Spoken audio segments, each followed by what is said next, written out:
damn it. Not again, screamed Ricky after opening the much-anticipated email. Pincha pendejo, he screamed even louder. Hijo de puta madre. He picked up his expensive mouse and threw it against the wall. Pesa mi cola, puto. He slammed his fists down, shattering the tricked-out top-of-the-line gaming keyboard.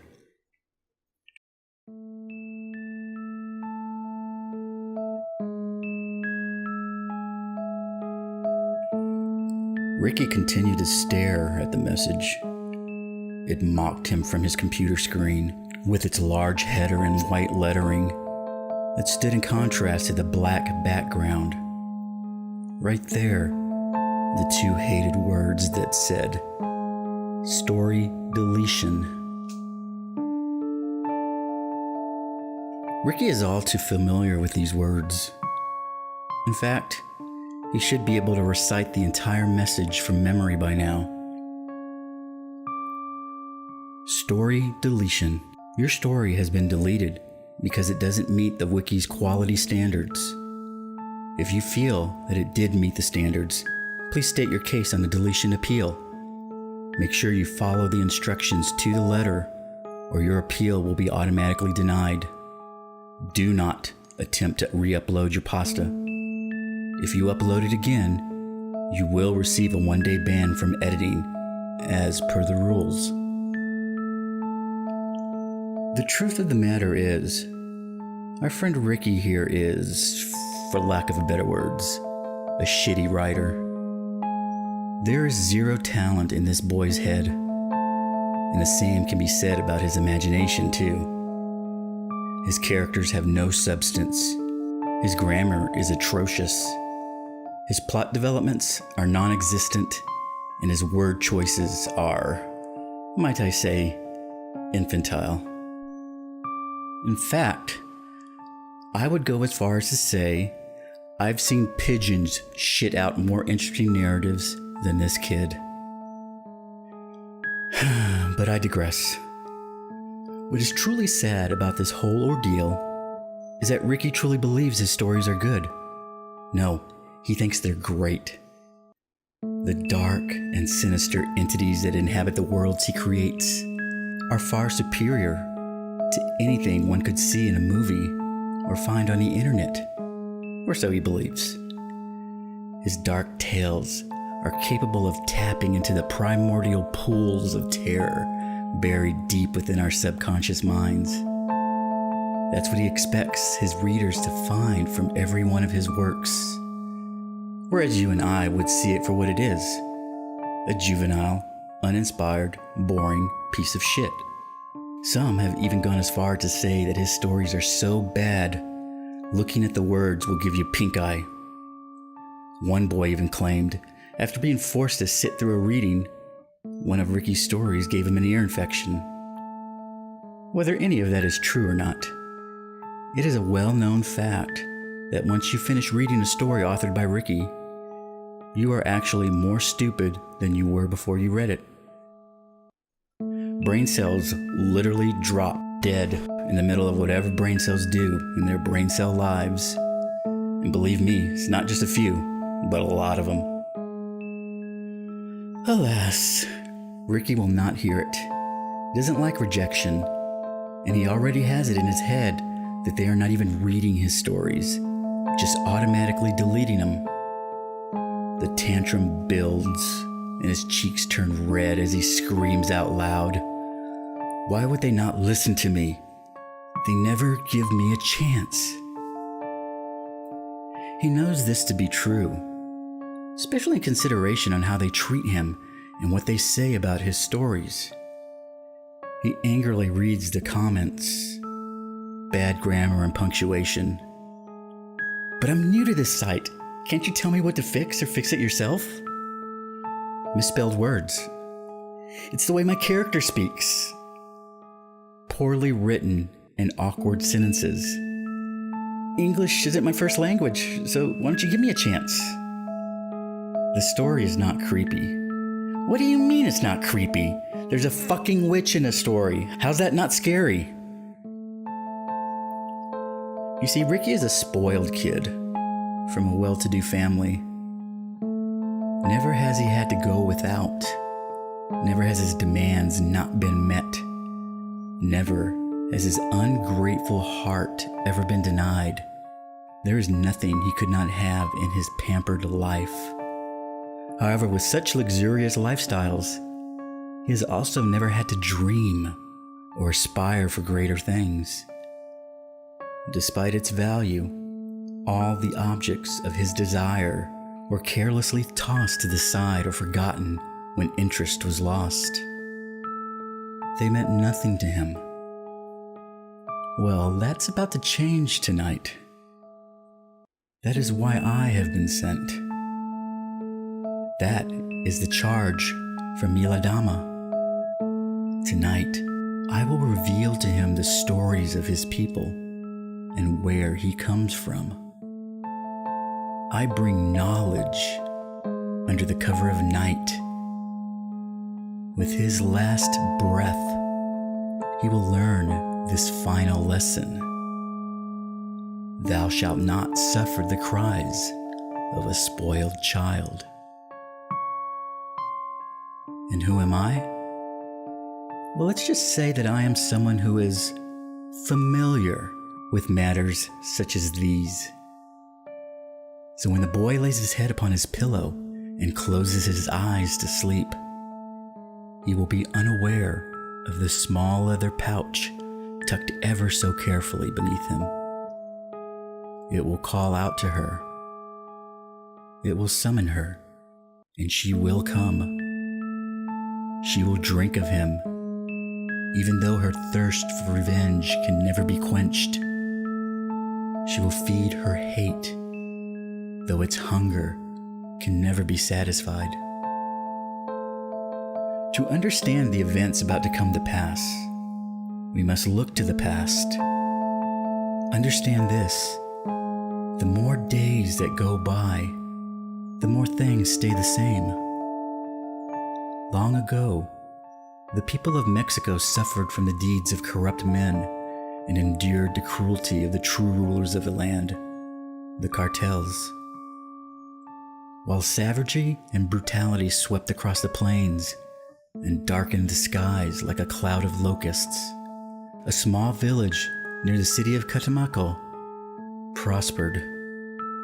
It remained a tranquil safe haven, untouched by the evils of men.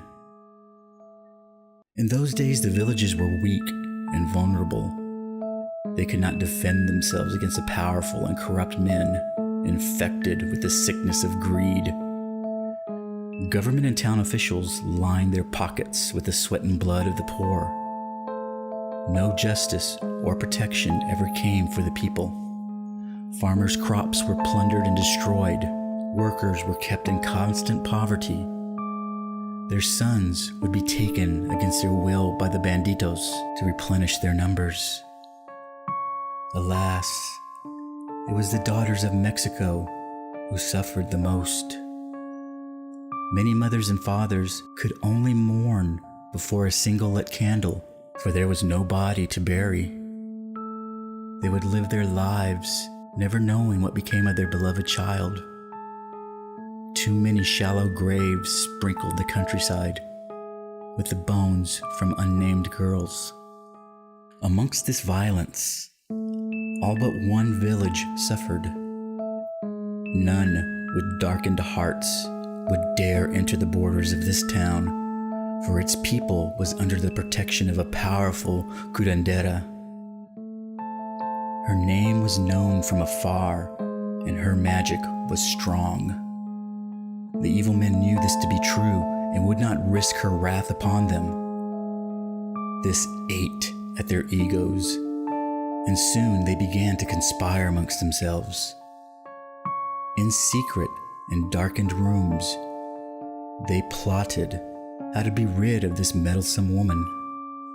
One morning, the curandera awoke to the sound of a child's cry. It was not a cry of terror, but one of pain.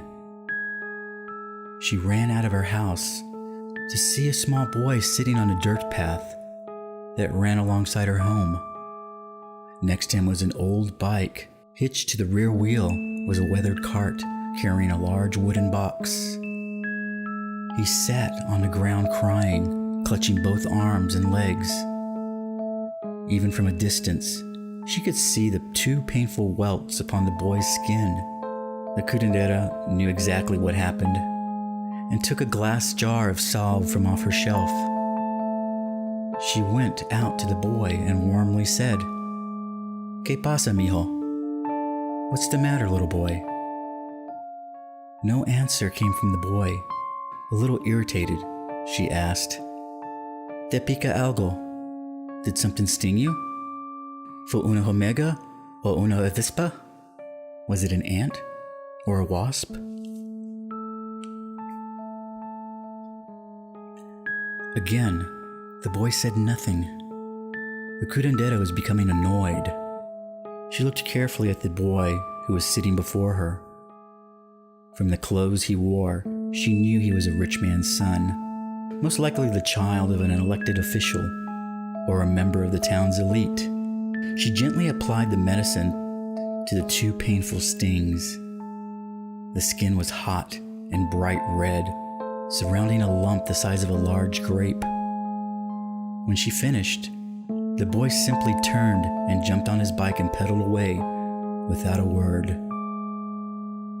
This angered the curandera, and she made a mental note.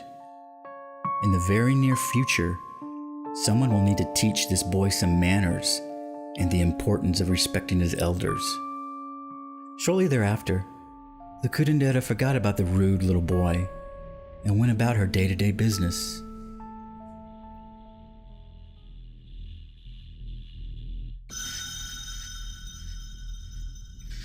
That night, after the curandera had laid her head down to sleep, she awoke to a loud bang. Her door had been broken down by several large men. They bound her hands and gagged her mouth to prevent any chance she might utter a hex upon them. They took her wand, made out of the sacred Killahawke wood, and snapped it in 2. They removed her saco de cación, her medicine bag, from around her neck, leaving the poor woman completely defenseless now. The men dragged the woman before the town's clergy, who were the most corrupt of them all.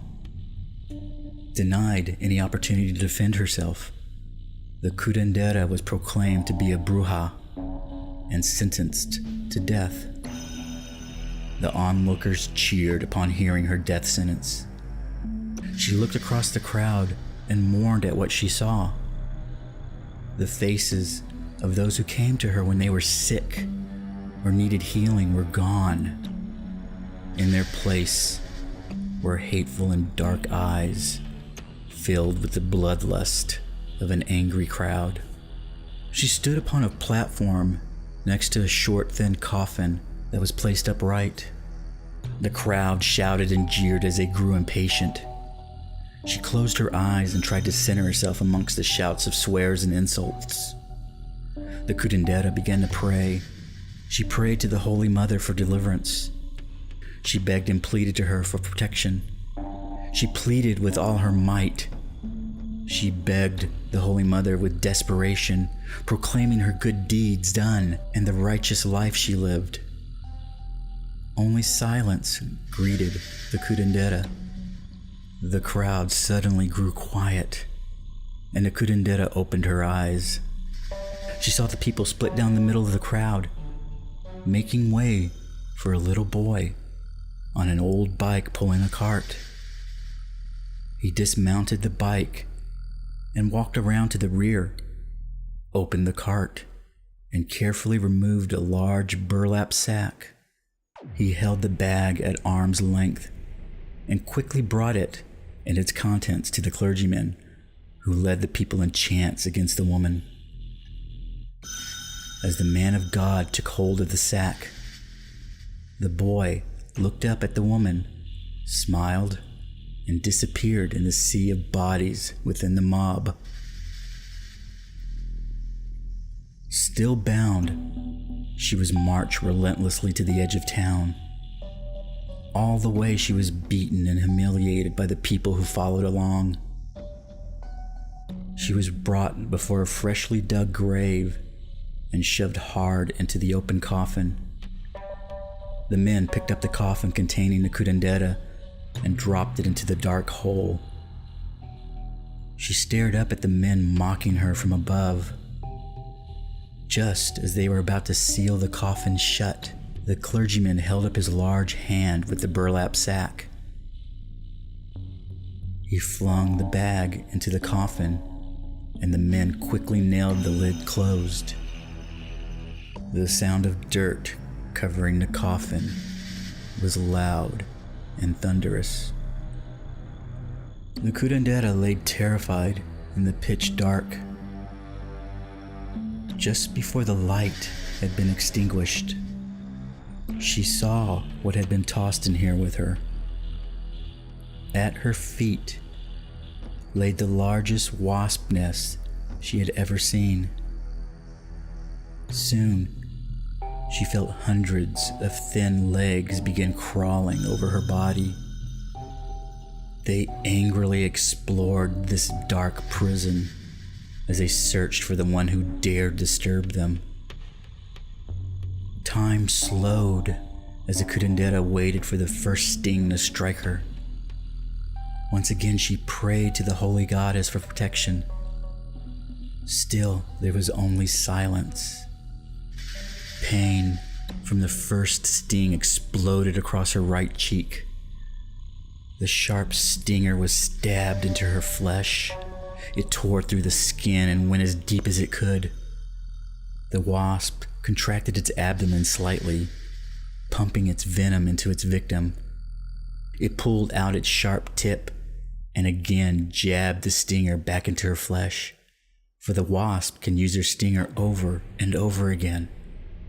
Even if they've exhausted their venom, they will still pierce your skin. She screamed in pain as she was stung over and over again. They stung her eyes and crawled into her open mouth and stung her tongue.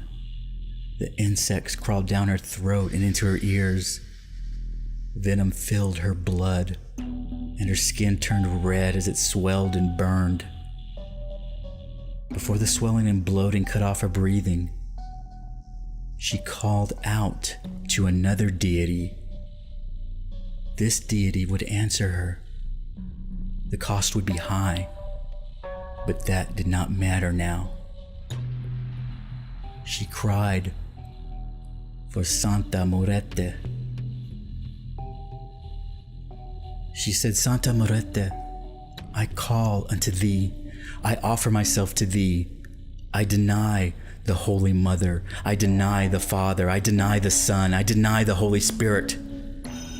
Take me, and I will do thy bidding."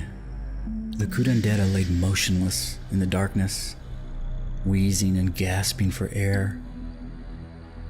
Her skin was stretched tight until it tore from the swelling caused by the wasp's sting. The swarm of insects continued to poke and jab with their long stingers. The buzzing of their wings was deafening. Then suddenly, all was silent.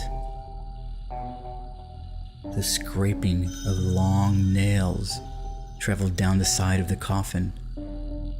The curandera tried to open her eyes, but her face was too bloated. It mattered not. She had no sight, as the wasp's stingers had penetrated her eyelids and filled her eyes with venom. The scraping stopped, and the curandera heard the low and ancient voice of a woman speak.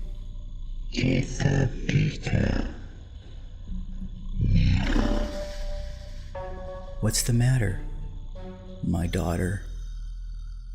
The crowd had not yet dispersed when the ground began to shake. The murmurs of laughter and talk came to a halt when the low voice boomed from the cracks that emerged below their feet. "I curse you. I curse your children. They will taste the venom that now flows in my veins. When I hear a child cry, I will come. I will come for your children. They will feel my sting. I will nest within a home made from your skin. I will use their bones for stirring my brew. I will quench my thirst with their tears. I will dance to a melody made from the symphony of their screams. She let out one final wail of agony, and the only sound to be heard was the buzzing of wasp wings rising from out of the ground. 3 days later, the boy with the wasp stings who betrayed the curandera disappeared without a trace. An empty bed was all they found, except for the small pouch hidden underneath his pillow. Within the pouch, they found only a piece of a paper wasp nest, ash, and a lock of freshly cut hair from the boy's head. As time went by, more and more of the children disappeared. Eventually, like its patron protector, the village died. The people in that area still speak of the dark Bruja. It is said that when the days shorten and the nights grow cold, the children must be especially good and obedient. For if a child is spoiled and shows no respect, the Bruja will find you. They say she is dressed all in black and wears a cloak made of wasps. She can fly long distances and climb up walls. She will tap on your window and tempt the child to let her in. Her nails will click and tap on the window pane until the child hears her voice from out of the darkness.